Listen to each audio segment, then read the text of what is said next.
So what is piercing the corporate veil? And how does it actually happen? Let's talk about that today. Hey guys, Jeff Cottle with Anderson Business Advisors, and today we're going to talk about the worst nightmare for every investor and small business owner, that their corporate veil has been pierced. But what does that actually mean, and how does it happen? Well, let's dive into the details here. So, when a corporate veil has been pierced, it usually means that the assets and liabilities of a business and an individual are no longer separate. Almost always this happens from a context of a business being sued, the corporate veil being pierced, and now the individual being personally liable for something that the business did. In an ordinary situation, obviously, these should be separate.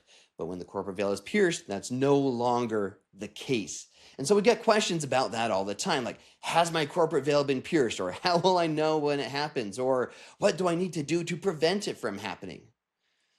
Well, let's talk about it. When a corporate veil is being pierced, in court, we actually use the term alter ego analysis. That's not nearly as catchy as piercing the veil, right? But that's the term that we use when we're discussing it. In an alter ego analysis, an attorney, almost always the plaintiff or the person filing the lawsuit, is going to be trying to convince a judge that the business, the corporation or the LLC, is just the alter ego or the secret identity, you could even think of it like that, of the individual or the human that they're trying to get to sue. How do they do this? How do they say that the business is the alter ego? Well, they go through and they try to show, for example, that personal assets and business assets are being intermingled. They're not being kept separate.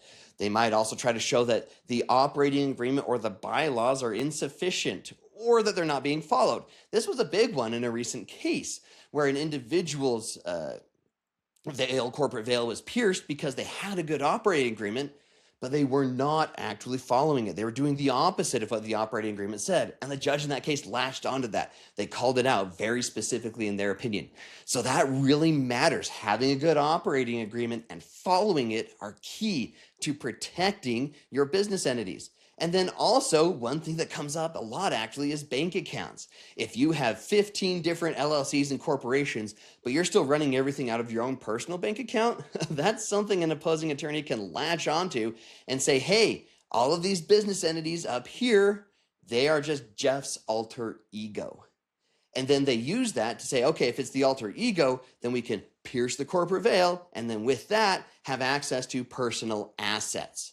So this is a really big deal, and why it's so important to work with a professional, because just having an LLC is not sufficient. It's better than nothing because it forces, I should say, the other party to go through the alter ego analysis, but they can go through it if your LLC or your corporation is not structured properly. That's why a good operating agreement, bank accounts, proper maintenance of your entities, why that is so vital.